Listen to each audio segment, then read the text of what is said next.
Canada's military ombudsman says that the Canadian Armed Forces is underestimating the mental health risk of responding to domestic emergencies like wildfires and floods.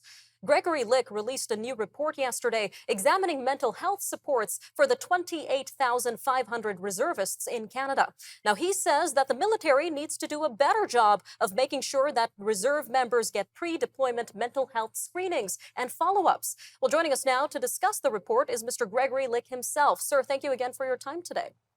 My pleasure, Nima. Now, looking at your report, it's highlighting that nearly 2 in 3 reservists did not get mental health screenings before being deployed. So can you tell us a little bit more about why that was the case and what sort of impact would such screenings have on the performance and overall mental health of reservists? Well, I mean, first of all, the purpose of screenings is to understand the status before you go into any kind of operation, whether domestic or international. That's really important to understand what the change might be. And what we understood, even from my own experience, that I didn't have a lot of those what they call periodic health assessments or pre-deployment type of health assessments, even as for myself as a reservist. And what we found was that because of the urgency sometimes of these domestic operations, fires and floods happen really all of a sudden, that they're not getting those screenings before they go, mainly because of that urgency, but also because they haven't been doing as many of those periodic health assessments that are required. Seems like timing may be an issue here, sir. Now, what have you been hearing from reservists themselves regarding their experiences so far and their mental health? Well, certainly we've been hearing from a number of reservists that sometimes it's a matter of not understanding their own mental health. It's a difficult thing to understand. So they need the tools or the supports and services to require to be able to understand their own mental health so that they can self-identify a problem. Also, the supervisors need that tool, those tools to be understand. The difficulty for a reservist, though, is that they may only train one night a week, unlike a regular force member who's there 4, 5, or 7 days a week.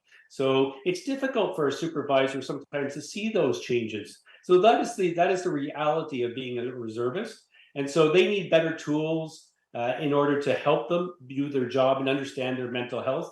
That means periodic health assessments. It means pre-deployment types of screenings. It means post-deployment supports as well. And when it comes to these efforts to get mental health support, you've also reported that some reservists were told that they were not eligible for mental health support when they, in fact, were. So, why was there such a breakdown in terms of protocol here? That's simply a matter of communication and training, making sure the people as they enter a particular clinic that they understand the benefits that are due reservists and regular force members themselves. Reservists have different benefits, different services that they may receive. So it's just really a matter of training and communication. That's an easy fix for the Canadian Armed Forces. All right, sir. And what other major steps would you say are needed to close this sort of gap when it comes to mental health treatment in the Canadian Armed Forces? Well, certainly, even the regular Force or Reserve, the number of mental health professionals, whether it's on the civilian health services or in military health services, there is a deficit in that across the country. Military health services faces that as well. But the other parts are they need to communicate better to reservists what services, supports, and tools are available to them to help them with their mental health. The issue with reservists is that because they train only one night a week, maybe a weekend every month, they may not have access to the information on the National Defense's network. So this information needs to be available on the internet so that it's easily available at home. So communication, as with any problem, is always a big part of it. Getting that information out to reservists.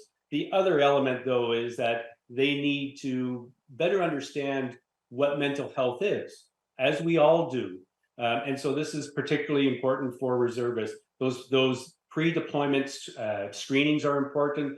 Knowing that after the fact and recognizing that maybe some people don't recognize that a domestic operation can have a large impact on people's mental health. Anybody who has served in search and rescue, in particular, understands that.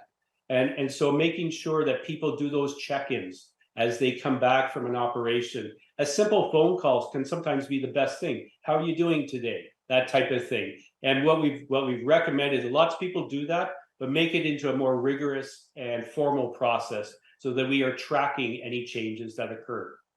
Well, we hope these changes are implemented, sir. Thank you again for your time today. My pleasure, Nima.